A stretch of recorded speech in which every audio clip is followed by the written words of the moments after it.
everybody, I'm back and today I'm going to show you how to make taro pancakes.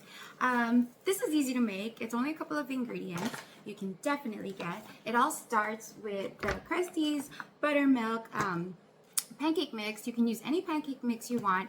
I just like this one, so I use this one, but you can use any one you like. And then you will need to replace the water based on the ingredients that it has to make the Krusteaz, but I use milk. You can use any milk you want, but I use almond milk specifically because kids in my family are lactose intolerant.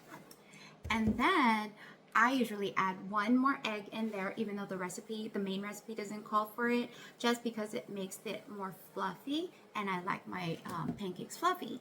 And then the secret ingredients that you all probably are not aware of is the taro smoothie mix.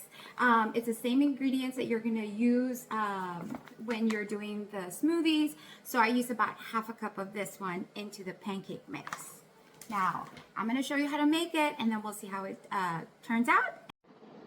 So as you can see, the ingredients to make 6 to 7 pancakes is 1 cup mix of the pancake batter and 2/3 cup of cold water, but instead we're going to substitute the water with milk.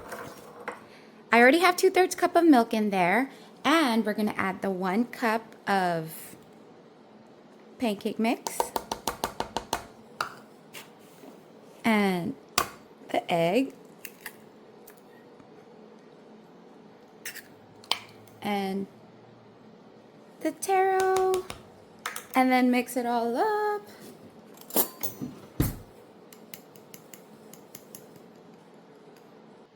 So now it's turning into this purple looking batter.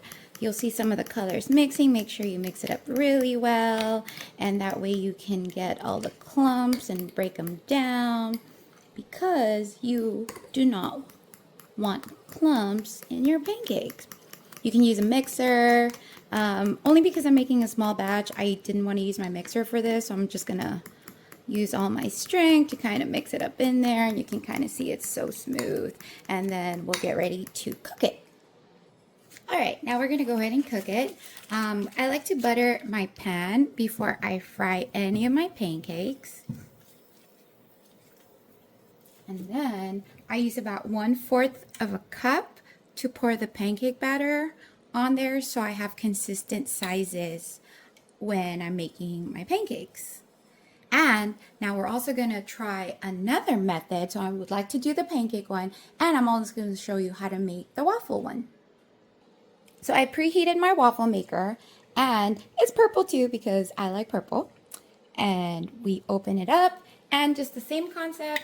I'm going to use about 1/4 of a cup. That one I don't need to butter up because it'll make it crunchy on its own. Pour it on there and then just close the lid. And then we'll wait and see and how they both turned out. Okay, it's time to see if we can flip the pancakes here while our waffles is cooking.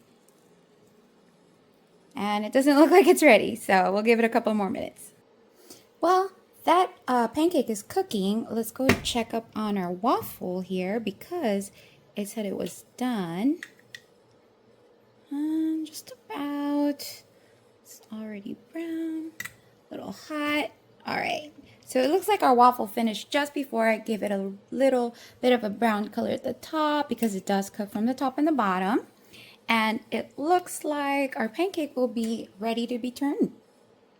Okay, now you can see our pancake has the little bubbles there, and it has fluffed up a little bit, so it should be ready to turn. Yep, you want to kind of just grab it and turn the pancake. See how there's like that nice brown color.